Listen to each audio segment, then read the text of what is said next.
Olá, queridos amigos, estamos iniciando aqui a nossa recapitulação da lição da Escola Sabatina. Seja muito bem-vindo, fique à vontade para interagir conosco, deixe aí o seu comentário, o seu pedido de oração. Nos ajude também enviando o link desse canal para seus amigos, seus familiares, porque assim você vai ajudar o canal a se fortalecer e também abençoar seus amigos, seus parentes com o estudo da Palavra de Deus. Tá bom? Pegue já a sua Bíblia para juntos estudarmos com base na Palavra de Deus. Hoje nós iremos fazer a recapitulação da lição número 6 e o título dessa lição é Dons Espirituais. Olha que tema interessante. E hoje, para a nossa recapitulação, como sempre, temos a presença do querido irmão Wagner. Um prazer estar com todos, muito bom estar com vocês aqui mais uma semana. Essa recapitulação que seja para o grande crescimento espiritual de vocês. E que vocês possam estar aí, curtindo, comentando, compartilhando, para que essa mensagem possa ser divulgada, propagada para várias pessoas. Muito bem. Hoje nós temos dois convidados especiais.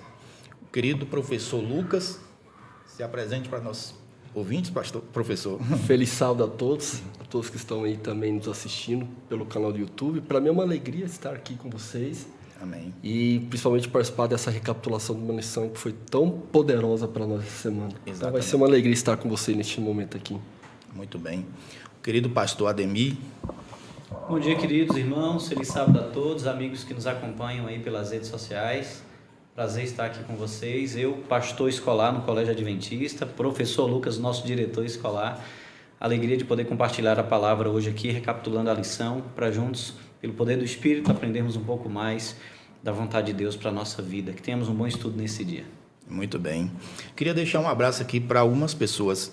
Nosso irmão Daniel está em São Paulo, mas não deixe de acompanhar, Está sempre acompanhando a nossa transmissão. Quero deixar também um abraço para minha irmã Ângela e meu cunhado Jai, que estão lá em Ponta Grossa, no Paraná, acompanhando a nossa programação. Meu irmão Fernando também, lá em Curitiba. Um abraço, meu querido.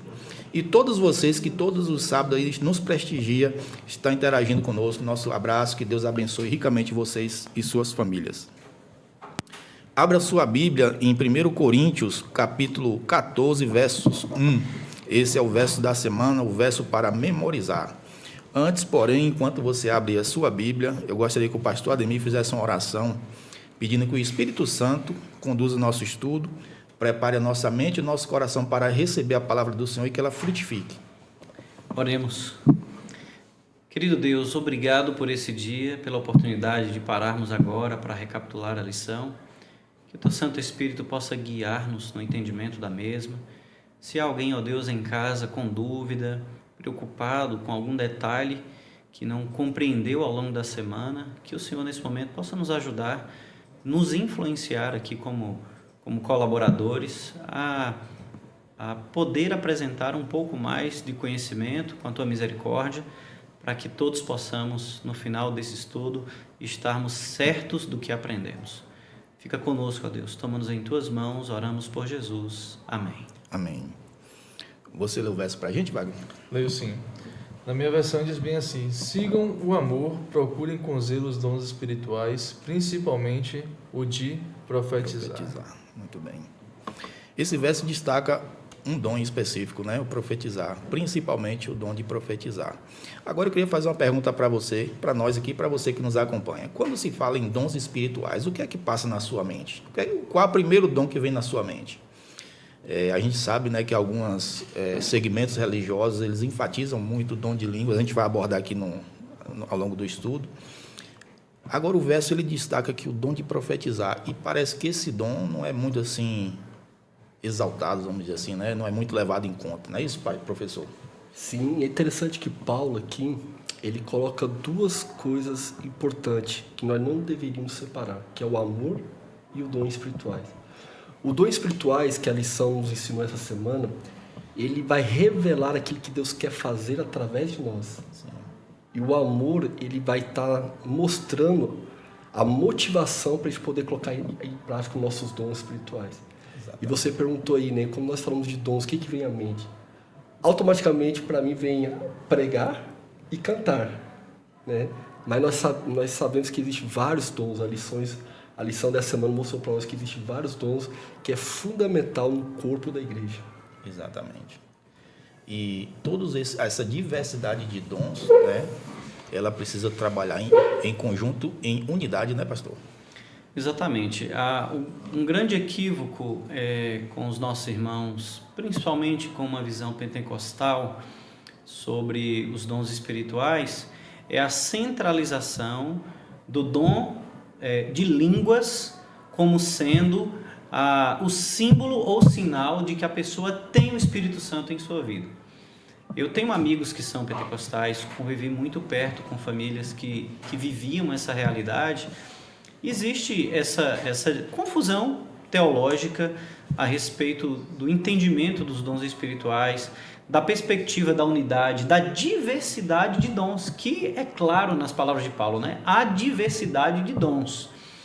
E quando existe uma centralização, você cria um problema seríssimo, porque dizer que as pessoas estão cheias do Espírito Santo apenas tendo o dom de línguas como um sinal, vai excluir todos os outros que não falam em línguas. Exatamente. E aí você reduz até o poder do Espírito Santo a um dom. Você reduz a influência do Espírito Santo a um dom. E é contra isso exatamente que Paulo vem confrontando essa ideia. Justamente em um período onde as pessoas já faziam uma certa confusão, ele vai agora rebater essa perspectiva, dando a perspectiva de que há diversidade de dons, eles são concedidos pelo Espírito Santo, e ele vai enfatizar o dom de profetizar.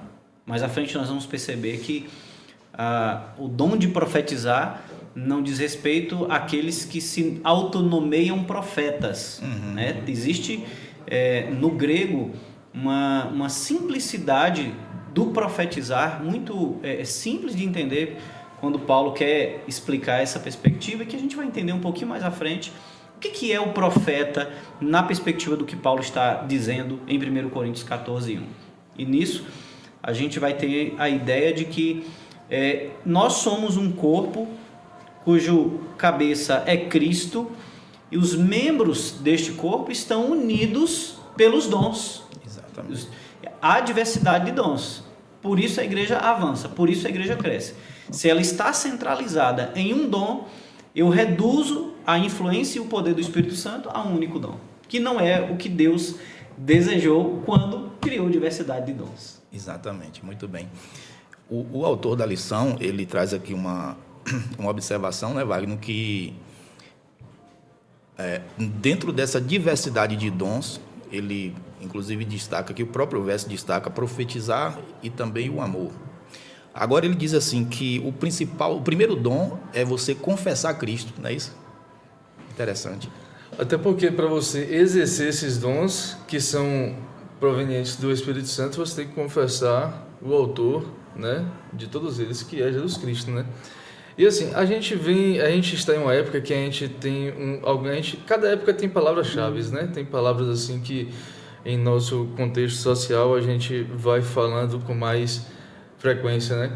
E assim, essa palavra diversidade tem sido muito falada, utilizada, né? Tem sido muito utilizada, e eu percebo o seguinte, que diversidade, eu tenho uma certa preocupação em que a palavra ela realmente seja utilizada no seu contexto, ou que ela seja utilizada somente em uma variedade de contextos que não querem dizer o que realmente ela quer dizer.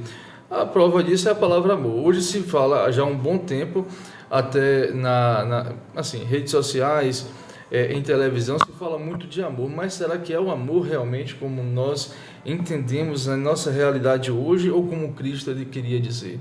Ou seja, o amor ele exerce a abnegação. A abnegação é o oposto do egoísmo. Então, será que a gente está exercendo realmente o amor para poder exercer esses dons? Então, o primeiro ponto é ter esse amor que é a abnegação. Você seguir a Jesus por Cristo ser Cristo. E essa questão da diversidade, quando eu vejo aqui Paulo ele explicando, diversidade não é só diversidade de pessoas ou diversidade de entendimentos. É uma diversidade onde possam ocorrer, possa ter que ocorra ideias diferentes, mas que as pessoas se entendam, porque o amor ele exige isso. Quando você tem abnegação, por mais que existam dons diferentes, às vezes os irmãos ali naquela época principalmente com ideias diferentes, mas que todos pelo amor ao próximo conseguissem exercer esses dons espirituais. E assim, quando eu vejo falar em diversidade aqui, Paulo ele estava querendo realmente fazer uma igreja muito unida, porque eu vejo que nessa época, não é como eu sempre falo, né, gente? Em todas as épocas, muda-se os atores, né? Muda-se até o teatro, mas as cenas são praticamente as mesmas. O ser humano, ele tentando viver a união junto com seus outros irmãos.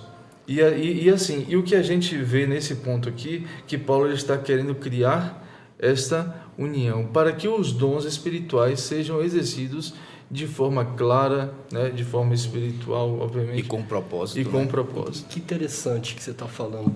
Quando na igreja, quando você usa os dons sem amor, você pode até impressionar as pessoas.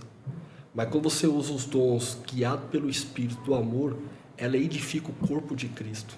Há uma diferença nisso aí. Exatamente. Então, por isso que eu destaquei na introdução da minha fala que a lição da semana mexeu muito comigo, principalmente nessa parte da diversidade. Eu tenho uma pequena experiência na vida do meu pai. Meu pai, a primeira vez que ele teve contato com a igreja adventista, meu pai tinha 17 anos. Até então, meu pai era espírita. Então, pela primeira vez que ele entrou numa igreja, foi numa quarta-feira à noite, na igreja central de Uberlândia, Minas Gerais, que é a minha terra natal. E se você conversar com meu pai e falar assim, o que mais chamou sua atenção? Foi a pregação? Foi o louvor? O que fez meu pai querer conhecer a igreja? Ele vai falar para você o seguinte, que o que chamou a atenção dele foi a forma que ele foi recebido na porta da igreja pela 3 diaconisas. Ou seja, às vezes eu não tenho um dom de falar em público, mas eu tenho um dom de cumprimentar as pessoas. Eu tenho um dom de sorrir. Quantas vezes um sorriso, você dá abertura para a pessoa se abrir o coração para ti? Então, assim, a diversidade, ela é fundamental. E eu louvo a Deus porque ainda bem que ninguém tem o mesmo dom. Imagina se todo mundo tivesse o dom de cantar nessa igreja, não ia ter pregação. Se todo mundo tivesse o dom de fazer esse podcast aqui, não ia ter momentos ali na igreja da lição, de escola sabatina. Então, assim, como eu falei, quando você pratica essa diversidade sem o amor, você pode até impressionar as pessoas. Mas quando você deixa de ser guiado pelo Espírito Santo, aí sim você edifica o corpo de Cristo. É o que Paulo ele enfatizou essa semana para nós. Perfeito. Paulo quer combater aqui a vaidade também, né? Tem uma perspectiva de combate à vaidade. Porque se os dons é do Espírito para a edificação do corpo de Cristo, que é a igreja, eu não devo me envaidecer. Porque eu canto bem, porque eu prego bem, porque eu falo bem, porque a minha oração cura. Eu não sou nada. O dom vem de Deus para o crescimento e edificação do corpo de Cristo, a fim de que as pessoas o conheçam e sejam transformadas por ele. Eu sou só um instrumento, que inclusive eu posso ser, em algum momento, pela vaidade do meu coração, me tornar um instrumento desafinado. Né? E posso, inclusive, me tornar impróprio para a honra de Deus. E aí, Paulo vem combatendo essa perspectiva também, considerando que há diversidade de dons, mas essa diversidade de dons, ela promove unidade, porque a origem do dom é do Espírito Santo, não é minha. Exatamente. Uma igreja dividida, e nós já trabalhamos ao longo de outras lições essa perspectiva de divisões na igreja, uma igreja dividida, ela sempre está referenciada quando o eu faço em meu nome, pelo que eu aprendi, pelas técnicas que eu sei, pelo conhecimento que eu tenho. Agora, quando nós somos guiados pelo Espírito, na humildade do Espírito, reconhecendo que, embora a gente consiga falar, pregar, cantar, mas é um dom que o Senhor nos deu, não para a nossa edificação, mas para a edificação do corpo de Cristo, isso faz com que a igreja cresça, isso faz com que não haja divisões entre nós. Pelo contrário, nós vamos estar unidos num propósito, que é a edificação da igreja. Muito bem. E uma frase que me chamou a atenção essa semana, que a diversidade de dom, ou seja, a variedade de dom, ela produz unidade. Exatamente. Você vê, né? Ou seja, você tem vários dons para um propósito, que é um só Espírito, que é um só Deus, que é a unidade. Muito bem. Porque quando você fala unidade, é normal, às vezes, associar com uniformidade, né? Mas não. Isso. Então, a diversidade de dons, ela produz a unidade dentro da igreja de Deus. Um complementa o outro, Com né? certeza. O professor estava falando aí sobre o dom de acolhimento, né, de recepcionar e tal, e eu fiquei pensando assim, esse adjetivo que acompanha aqui, dons espirituais, essa qualificação espirituais, denota que existem dons que não são espirituais, mas são dons. Né? Alguns dons. A gente vê, por exemplo, tem pessoas que tem várias pessoas com diversidade de dons, né? Agora existem dons que são espirituais, né? Que são voltados para esse propósito espirituais. E mesmo esses dons que não são assim classificados como espirituais, são dados por Deus. Eu me lembro muito bem que na construção lá do santuário, o Espírito Santo guiou a escolha de profissionais que eram capacitados pelo Espírito Santo para fazer as ornamentações, o trabalho com joias, então tudo são dons. Mas nem todo dom é espiritual. Porém, todos os dons espirituais, ele realmente, como o professor falou, ele trabalha ali com um propósito. Por isso que há unidade e não uniformidade. É como Paulo usou muito bem o exemplo do corpo, né? A orelha não tem a mesma função dos dedos, os pés não têm a mesma função do coração, mas todos eles são importantes e a ausência de qualquer um deles vai fazer falta, não é isso? E olha que interessante, se você ficar sem orelha, afeta todo o corpo. Já pensou? Assim são os dons espirituais. Então, apesar de alguns dons serem destacados, mas isso não faz com que outros dons sejam menosprezados, né? Todos eles são importantes. E todos são... Um detalhe, o pastor comentou, algumas denominações, né, principalmente os irmãos pentecostais, eles enfatizam muito o dom de línguas. E nós vamos entrar justamente em breve sobre essa questão. Eu queria fazer o seguinte, a seguinte reflexão. Quando uma determinada denominação, ela enfatiza o dom de línguas como evidência do batismo do Espírito Santo, ela está indo ao contrário do que diz aqui, o apóstolo Paulo diz que os dons são dados pelo Espírito Santo a quem lhe apraz. Quando uma igreja diz assim, se você não tiver o dom de línguas, você não foi batizado pelo Espírito Santo, ela está querendo forçar o Espírito Santo a dar o dom de línguas para todos. Isso não é bíblico. Não procede com o que a gente vê na Bíblia.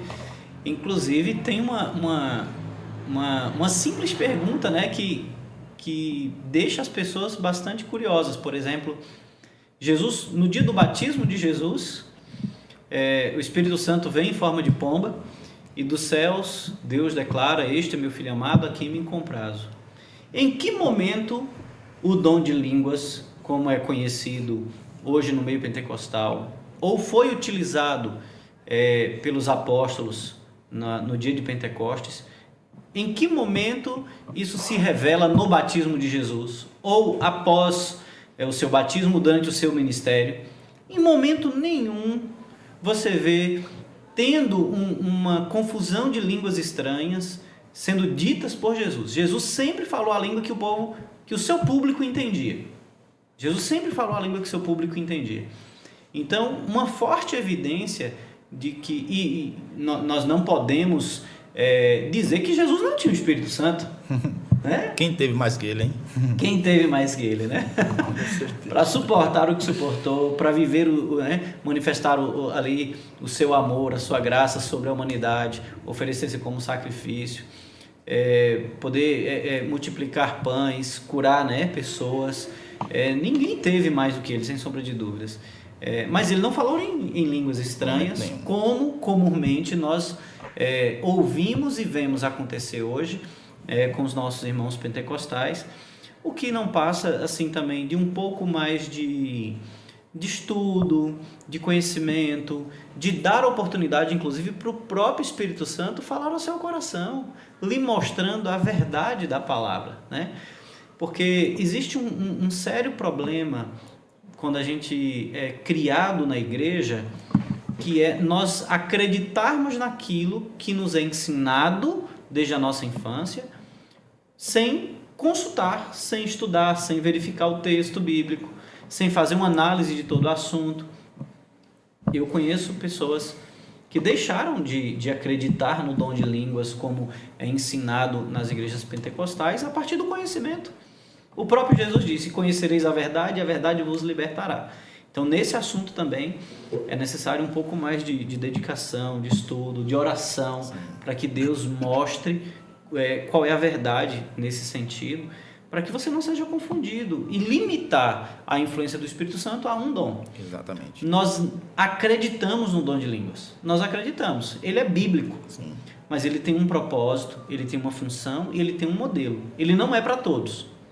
Mas Paulo, na lição, quando ele fala do dom de línguas, existe uma exigência clara para o dom de línguas. Paulo diz que se há dom de línguas, tem que existir intérprete. Se tem um intérprete, é porque tem que ter compreensão. Compreensão de quem está ouvindo para ser transformado, porque Deus está mandando uma mensagem. Deus está mandando uma mensagem. Então, tem que ser interpretado, tem que ser compreendido para que a pessoa mude de vida, para que ela se arrependa dos seus maus caminhos e volte o seu coração para Deus. A igreja seja edificada, né? Exatamente.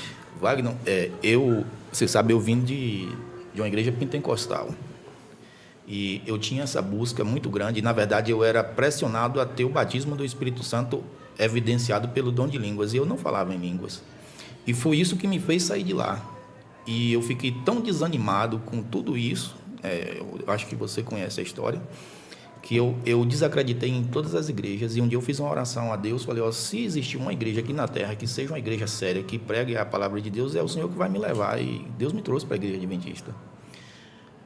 Aí outro dia eu estava conversando com um irmão que é pentecostal e ele questionando que a igreja adventista não acredita nos dons espirituais porque não acredita no dom de línguas. Eu falei, meu irmão, o dom de línguas nada mais é do que um dom que Deus deu ali aos crentes, os cristãos, né, os apóstolos, para pregar em outros idiomas, para que aquelas pessoas, aquelas nações que estavam ali em Atos 2, ouvissem a palavra de Deus e se convertessem. E assim aconteceu. E o que aconteceu em Atos 2, você que está nos ouvindo, se você não pensou nisso ainda, foi a inversão do que Deus fez lá na Torre de Babel. O que aconteceu em Atos 2? Deus fez cair o Espírito Santo em forma de fogo e as pessoas receberam o dom de traduzir, de falar em outros idiomas. Lá na Torre de Babel foi o contrário. Existia um idioma só. E as pessoas se uniram com o propósito de criar uma fortaleza para que Deus não pudesse mais atingi-los. Os que sobreviveram do dilúvio. E com isso Deus fez cair o Espírito Santo em forma de fogo e ali houve uma diversidade de idiomas. Lá em Atos 2, agora ele fez o mesmo Espírito cair e fez com que as pessoas tivessem capacidade de falar, apesar da diversidade de idiomas, e todos entenderem. Olha como ele fez o inverso. Então fica claro, quando a gente vai lá em 1 Coríntios 14, verso 10, se não me engano, Paulo diz assim como há vários idiomas, olha que ele está falando de idiomas, e todos eles têm o seu significado, assim se você falar e ninguém entender, você vai estar falando como se fosse um bárbaro. E quem ouve, te ouve como se estivesse ouvindo um bárbaro. Então, a questão é idiomas, não é língua dos anjos, até porque se os anjos, foi o que o irmão falou, não, mas é a língua dos anjos. Eu falei, se os anjos viessem falar com uma língua diferente, quem ia entender? Todo anjo que veio falou e a pessoa entendeu, veio falar no idioma humano. O anjo veio falar para Maria, Maria, você vai ter um filho. E ela entendeu. Então, o anjo veio falar com Abraão, Abraão entendeu. Todas as vezes que um anjo aparece se comunicando com um ser humano, ele entende. Não tem nenhuma referência para dizer que o anjo fala outra língua, exceto um texto de Paulo que as pessoas confundem quando ele diz assim, ainda que eu falasse a língua dos anjos. Mas ele não diz que língua é essa. Ele não diz que é uma língua que ninguém entende, que é incompreensível. O dom de línguas, ele deve produzir comunicação do evangelho, entendimento da palavra, promover a edificação do corpo de Cristo, que é a igreja, mantendo a ordem. O que nós, como adventistas, não acreditamos é que quando em igrejas pentecostais existe a manifestação do Espírito Santo e o dom de línguas ali é revelado, aquela grande confusão, todo mundo falando e ninguém entende nada. Tudo isso é uma prova que está indo contrário ao que Paulo orientou sobre o dom de línguas. Ele explica, ele orienta, ele mostra como deve ser.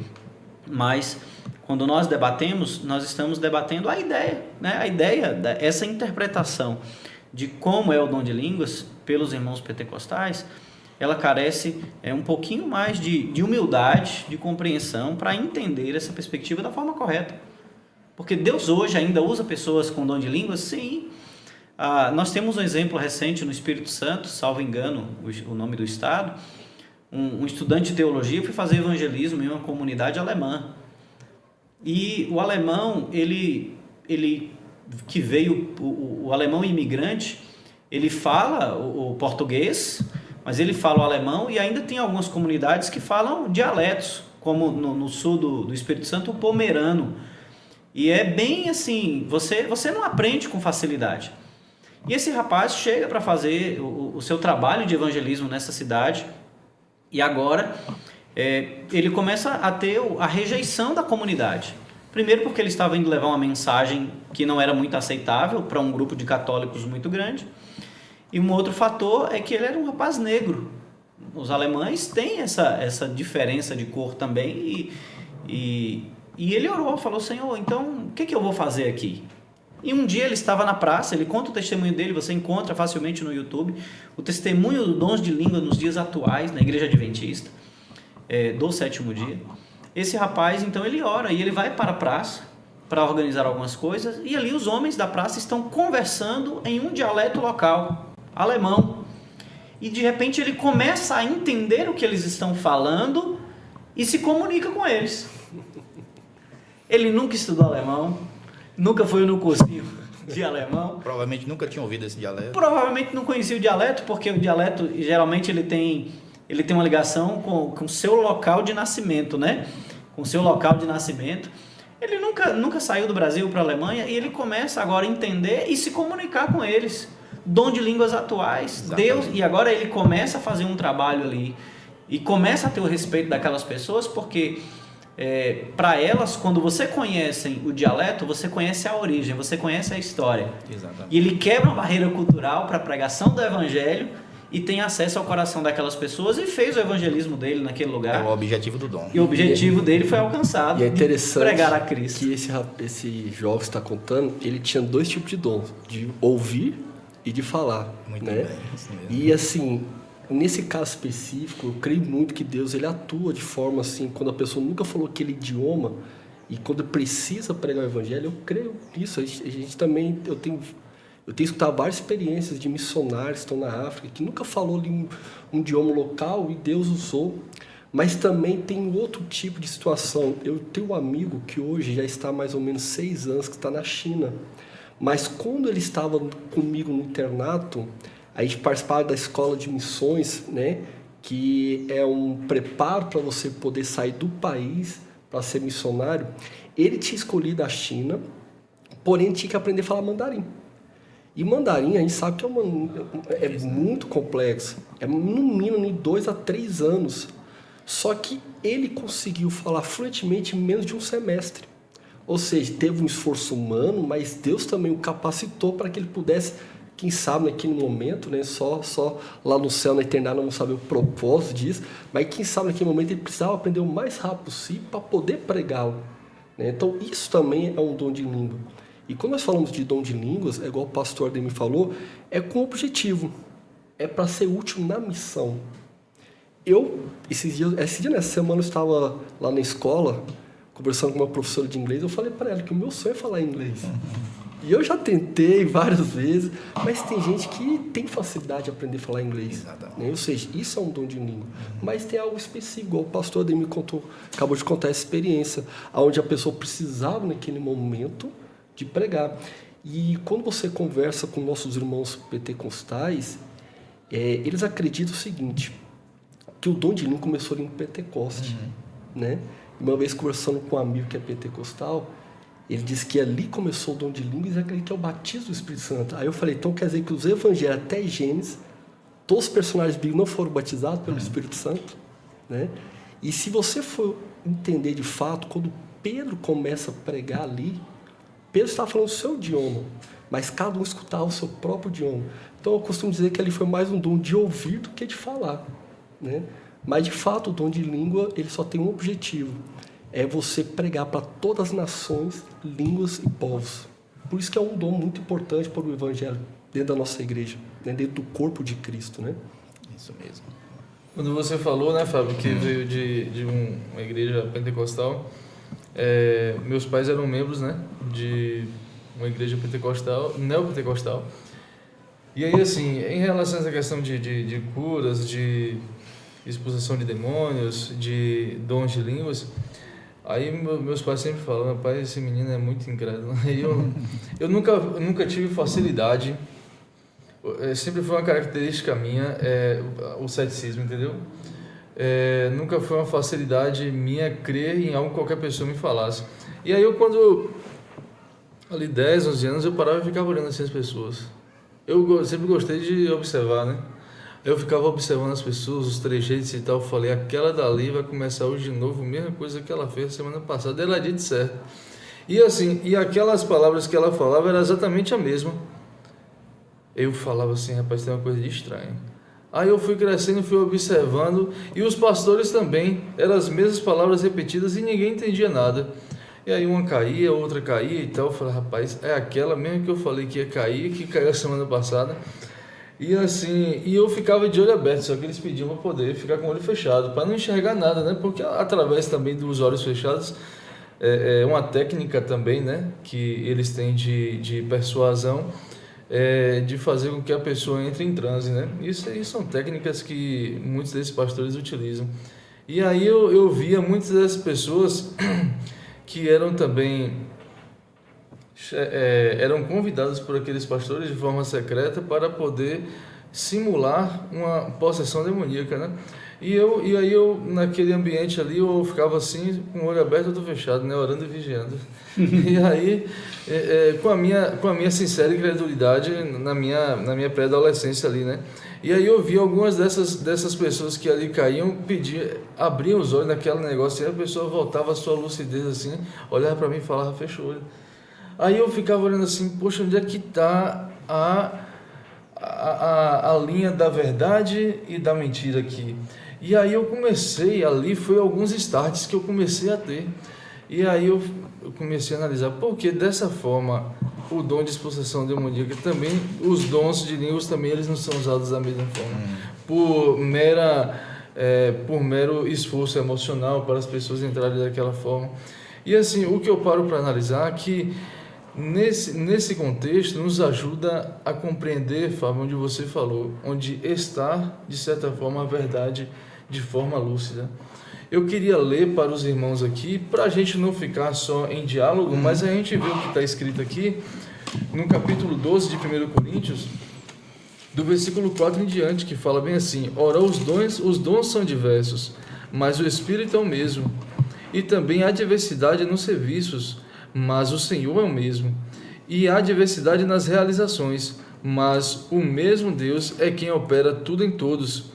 A manifestação do dom do Espírito Santo é concedida a cada um visando um fim proveitoso, porque a um é dada mediante o Espírito Santo, mediante o Espírito, a palavra da sabedoria, a outro segundo o mesmo Espírito, a palavra do conhecimento, a um é dada no mesmo Espírito a fé, a outro no mesmo Espírito dons de curar, a outro operação de milagres, a outro profecia, a outro discernimento dos Espíritos, a um é dada variedade de línguas e a outro capacidade de interpretá-las. Ou seja, mas um só e o mesmo Espírito realiza todas essas coisas, distribuindo a cada um individualmente conforme ele quer. Ou seja, não há possibilidade de ser uma língua da qual não possa ser interpretada, porque se a pregação do Evangelho, se a pessoa não entende, não tem como. Ou seja, e também os dons de línguas da sua primeira vez foi concedida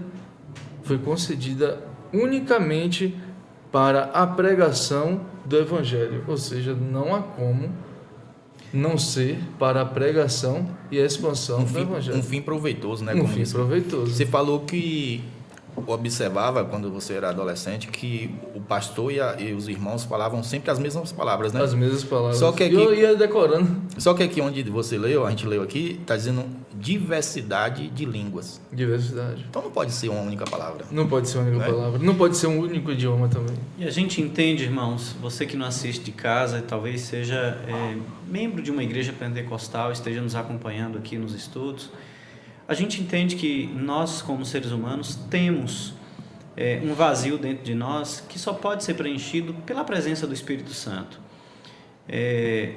Estar em uma igreja e ver manifestações espiritualistas não significa exatamente a presença de Deus ali naquele lugar. A maior prova de que Deus está presente em um lugar é que a palavra é aberta e ela produz em mim um desejo de mudança. Porque quando Jesus prometeu que o Espírito Santo viria, ele disse, olha, e quando ele vier, ele vos convencerá do pecado, da justiça e do juízo. Então o Espírito Santo, ele vem capacitar a humanidade de dons, os homens, os líderes, pastores, presbíteros, a fim de conduzir, por meio da palavra, uma influência transformadora. Eu preciso orar ao Senhor e ter sabedoria para não considerar que manifestações espiritualistas elas sejam um sinal da presença do Espírito Santo. Quando o seu coração estiver carente de Deus, lembre-se, Ele vai falar com você. O Espírito Santo está do seu lado para te ajudar a ser convertido, mudar o seu caminho. Conversão significa mudei o meu caminho, mudei o meu pensamento, mudei a direção da minha vida. Eu queria fazer isso, mas Deus está dizendo para mim, por meio da palavra, que eu devo seguir este caminho. Então eu vou seguir o caminho. Muito bem. Importante o senhor fazer essa ressalva, né? E eu queria que você que está nos ouvindo, se você for pentecostal, não se sinta ofendido por a gente ter citado esses exemplos aqui, porque existem muitos irmãos pentecostais. Por exemplo, minha sogra, ela é pentecostal, uma pessoa muito sincera, que tem uma fé verdadeira, é muito fervorosa. Inclusive, ela ora em línguas, né? E ela crê nesse dom de língua que ela ora. Mas é uma pessoa sincera. Nem todo mundo que está dentro do pentecostalismo, né, usa esse dom para distorcer a palavra de Deus. São pessoas que acreditam assim, aprendeu assim, são sinceras. Então, nosso respeito, nossa admiração por todos vocês. Eu queria deixar um abraço aqui para os nossos queridos irmãos que nos acompanham, né? A irmã Florita Abreu, a irmã Miriam Ferreira, a irmã Normélia Sotero. Que Deus abençoe vocês, que Deus esteja aí edificando a família, a casa de vocês. Continue interagindo conosco. E os dons espirituais, como o Wagner leu aqui, ele tem um fim proveitoso. Se o dom ele for dado para outro fim que não seja para a edificação da igreja e salvação de almas, não é dom espiritual, né, professor? Na verdade, o dom espiritual nunca deve ser usado para uma exibição pessoal. Ele tem um fim, que é para a pregação do Evangelho. Teve uma fala inicial sua que eu estava pensando em Moisés. Moisés ele tinha uma missão para libertar o povo, só que ele não tinha um dom de falar. E o próprio Deus falou assim, quem criou a boca?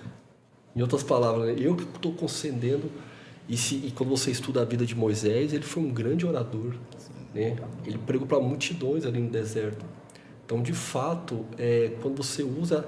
Porque assim, os dons espirituais que a lição mostrou essa semana, nos ensinou, elas são ferramentas que Deus está nos dando para o nosso benefício assim, de pregar o Evangelho.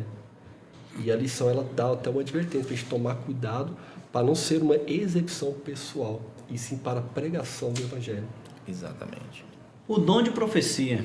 Nós temos aí alguns minutos, eu acho que vale a pena a gente falar do dom de profecia, porque a clara compreensão do dom de profecia também, ela vai nos ajudar a entender de que ele não é limitado a apenas ver o futuro. A lição na palavra, que é a palavra grega profeteu, o verbo grego profeteu, significa, ou pode significar, anunciar algo com antecedência ou dizer algo em nome de alguém.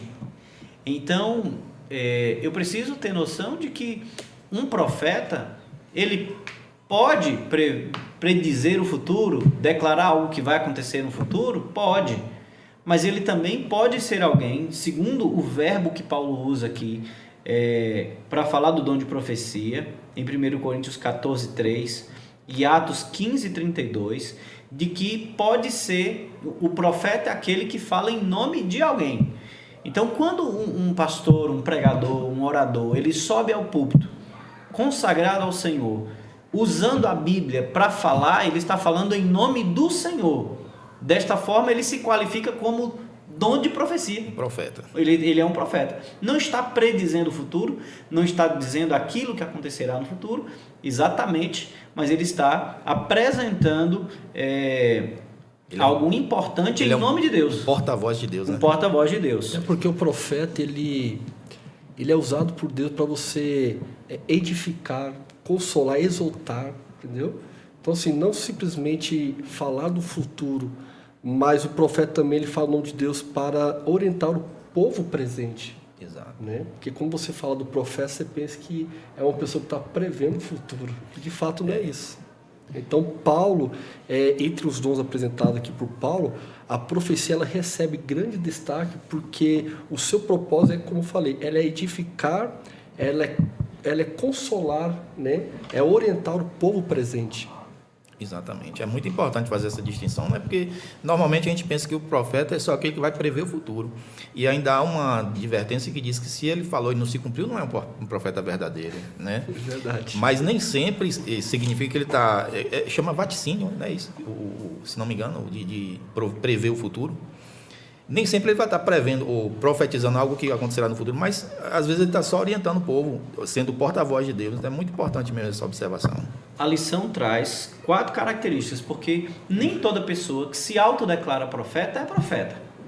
Nem todo mundo que sobe ao púlpito para falar com a Bíblia na mão, de fato está sendo instrumento de Deus. Exato. Porque a Bíblia ela apresenta esse critério, né? Exatamente. Para avaliar se a pessoa é ou não é um É ou profeta. não é alguém que está falando em nome de Deus. Então a lição coloca 4 situações que devem ser atendidas. É uma obrigatoriedade. Então quais são as 4 condições para um profeta ser verdadeiro? Primeiro, que aquilo que ele está predizendo se cumpriu.